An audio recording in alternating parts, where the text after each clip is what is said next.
Central Punjab اور even خانے وال ساہیوال تک یہ بیلٹ جو ہے یہ چاول کے لیے، گندم کے لیے، گنے کے لیے، کاٹن کے لیے اور ہر طرح کے آئل سیڈز کے لیے بہت ہی زرخیز ہے، اور یہاں ہر طرح کی فصل ہم آلریڈی اگا رہے ہیں۔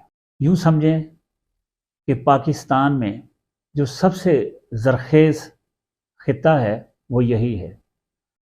انہی علاقوں میں شعبہ زراعت سے جڑی بہت سی انڈسٹریز ہیں، پروسیسنگ کے یونٹس ہیں، ٹیکسٹائل انڈسٹری ہے، اور اگر ہم خیبر پختونخوا کی طرف جائیں تو اللہ تعالیٰ نے اس کو الگ سے بہت سی خوبیاں عطا کی ہیں، بہت سی نعمتیں عطا کی ہیں۔ طرح طرح کا پتھر، بہت ہی قیمتی پتھر ہمارے ہاں وہاں موجود ہے، معدنیات موجود ہیں، اور پھر بلوچستان میں سونے کی کانیں ہیں، اور پھل کے بہت ہی زبردست باغات ہیں، اور جو ہماری سندھ اور بلوچستان کی کوسٹل لائن ہے وہ پوم کی کاشت کے لیے بہت ہی سوٹیبل ہے۔ آگے چلیں تو یہ ملتان، رحیم یار خان، بہاولپور، جنوبی پنجاب کے جو جتنے علاقے ہیں، اور آگے سندھ، یہاں دنیا کے بہترین آم پیدا ہوتے ہیں، دنیا کی بہترین کھجور پیدا ہوتی ہے۔ پھر جو ٹھنڈے علاقے ہیں اور کچھ بلوچستان کے ایسے علاقے ہیں جیسے مستونگ وغیرہ ہے، وہاں دنیا کا بہترین انگور پیدا ہوتا ہے۔ تو کیا کیا میں گنوں؟ Just name and find the commodity. اللہ تعالیٰ نے ہر نعمت سے پاکستان کو نوازا ہے۔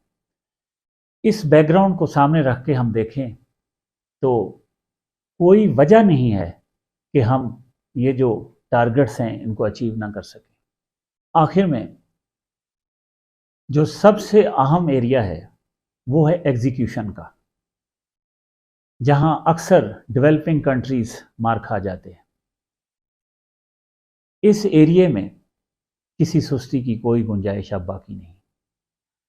ٹاپ مینجمنٹ سے لے کے تمام ایگریکلچر کے ادارے، ایکسٹینشن کے ادارے، اور اس پلان کی ایگزیکیوشن میں جڑے اور دوسرے ادارے جو ریونیو سے متعلق ہو سکتے ہیں، یا پھر یہ کہ فیسیلیٹیشن میں آگے جو ڈسٹرکٹ مینجمنٹس ہیں، تحصیل سطح کی مینجمنٹس ہیں، ان سب کا رول بہت ہی کریٹیکل ہے۔ اور اب میں تو یہ کہوں گا کہ وقت ضائع کرنے کے لیے ہمارے پاس نہیں ہے۔ ان چیلنجز کو میٹ کرنے کے لیے ایک ہی راستہ ہے، سنگل راستہ، کہ یہ جو نیا کنسیپٹ ہے ون ونڈو سروس اور ڈور سٹیپ پہ، یہ صرف کہنے کی باتیں نہیں ہونی چاہیے، یہ صرف فائلوں میں نہیں ہونی چاہیے۔ اب وقت آ گیا ہے کہ اس کو کر کے دکھایا جائے۔ تمام ان پٹس، چاہے وہ آسان قرضوں سے ریلیٹڈ ہوں، وہ سستی کھادوں سے ریلیٹڈ ہوں، وہ ملاوٹ سے پاک زرعی ادویات سے ریلیٹڈ ہوں، اور چاہے وہ معیاری سیڈ کی فراہمی سے متعلق ہوں، یہ ساری سہولتیں اب ہمیں اپنے کسان تک، جو اینڈ یوزر ہے، اس تک خود لے کے پہنچنا پڑے گا۔ اور پھر اس انیشیٹو کو امپلیمنٹ کرنے کے لیے کوئی نئے ادارے بنانے کی ضرورت نہیں، ادارے ہمارے پاس پہلے ہی بہت موجود ہیں۔ ہمارے پاس پی اے آر سی ہے، ہمارے پاس این اے آر سی ہے، ہمارے پاس وہ چکوال والا باری انسٹیٹیوٹ ہے، پھر فیصل آباد میں ہمارے پاس ایوب ایگریکلچر ریسرچ سینٹر ہے، ہمارے پاس فیصل آباد میں ہی نپجی اور نیاب جیسے بہت ہی انٹرنیشنل لیول کے زرعی ریسرچ کے ادارے ہیں۔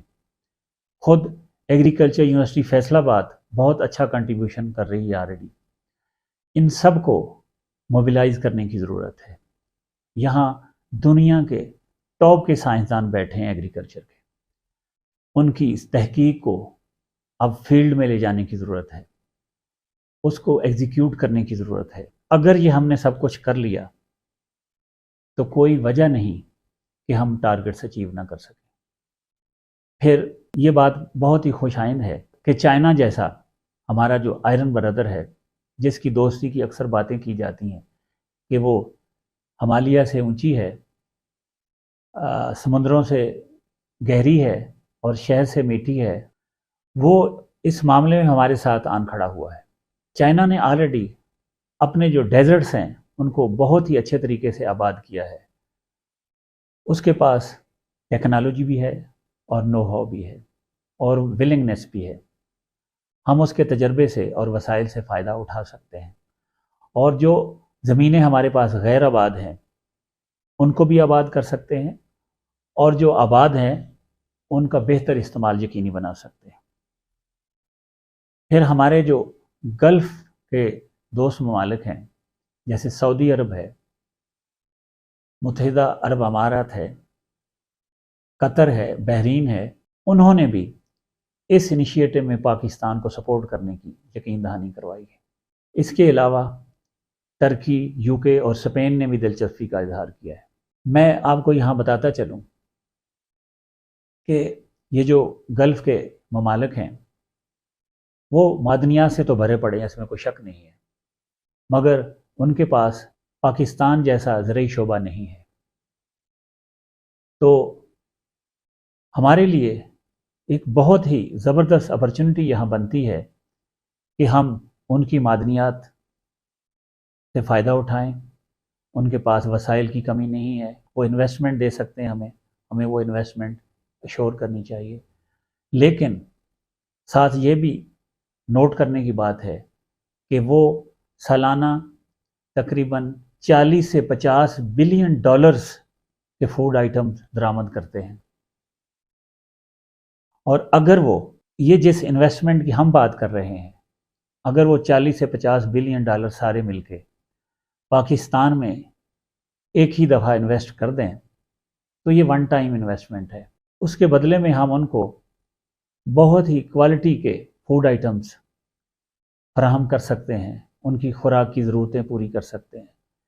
اس سے نہ صرف ہمارا زرعی شعبہ پاؤں پہ کھڑا ہو جائے گا، ہماری جو غیر آباد زمینیں ہیں وہ آباد ہو جائیں گی، اس سے ہمارا کسان بھی خوشحال ہوگا، اور ہماری ایگریکلچر پروڈکٹس جو ہیں وہ معیاری بھی ہوں گی، اور ہماری پر ایکڑ جو ییلڈ ہے وہ بھی بوسٹ کرے گی۔ اگر ہم اس گرین پاکستان انیشیٹو کو کامیابی سے امپلیمنٹ کرنے میں کامیاب ہو جاتے ہیں تو پاکستان میں